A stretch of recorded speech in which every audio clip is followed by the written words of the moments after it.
सभ्यता, संस्कार, संपदा और संसाधनों से परमात्मा ने सभी राज्यों में जो कुछ दिया है, मुझे लगता है कि मध्य प्रदेश को थोड़ा ज़्यादा मिला। ये हमारा सौभाग्य है और मध्य प्रदेश का गौरव है।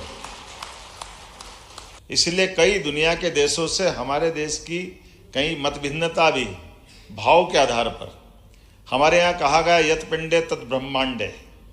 हमको अगर इस ब्रह्मांड को समझना है तो अपने इस शरीर की रचना को समझ लोगे तो ब्रह्मांड समझ में आ जाएगा। दोनों में कोई अंतर नहीं है, ये हमारी संस्कृति हमको बताती है।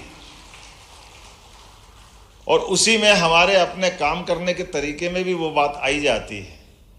हमारी अपनी रत्नगर्भा इस पृथ्वी माता को हमने माता संस्कृति से जोड़ा है, क्योंकि हमारे यहाँ मातृसत्ता को प्राधान्यता दी और मातृ संस्था को प्राधान्यता देने में हम अपने इस कुटुंब परिवार को तो विश्व की पूरी कुटुंब की कामना करते हैं, लेकिन ग्रहों में सारे ग्रहों को हमने पितृतुल्य माना। लेकिन मातृतुल्य अगर किसी को माना तो इस वसुंधरा को माना है, जिसके हम पुत्र हैं, जिसका आनंद हम सबको।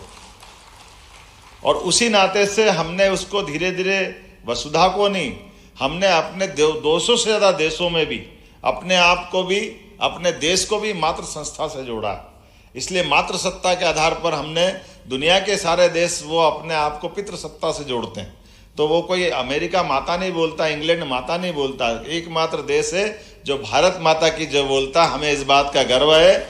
इसलिए हमारी यहाँ की संपदा को देखने में, लेने में, देने में मूल भाव का अंतर है। इसलिए मुझे इस बात की प्रसन्नता है कि अगर हमने खनिज संपदा की अगर बात कही है तो परमात्मा ने भी कृपा कैसी करी। वैसे तो देश पे कृपा करी, दुनिया के कई देश ऐसे, लेकिन वो 6 ऋतुओं के लिए तरसते हैं, 3 मौसम के लिए तरसते हैं। उनके यहाँ केवल गर्मी और बरसात के अलावा कुछ होता नहीं, लेकिन हमारे देश के अंदर सब कुछ उपलब्ध है।